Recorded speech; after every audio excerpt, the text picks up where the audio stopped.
Baribir hammani shunaqa do'sti bo'lsa kerak deyman-da, bitta bo'lsa ham.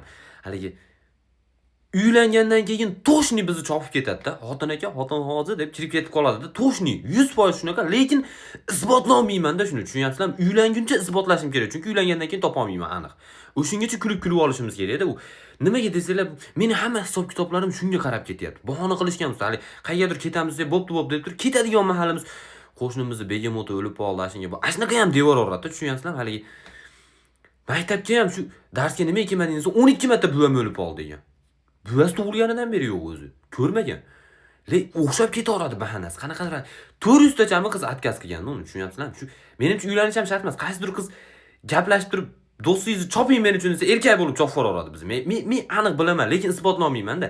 Chunki qizlar ham nimaga gaplashmaslik, meni kunduzi ko'rsa qizlar ertalab ichib olib, bo'g'ib olmagan deydi-da unga qarab turib, trezviy bo'lsa ham. Kechqurun ko'rsa, sekin yo'l nari betiga o'tib oladi.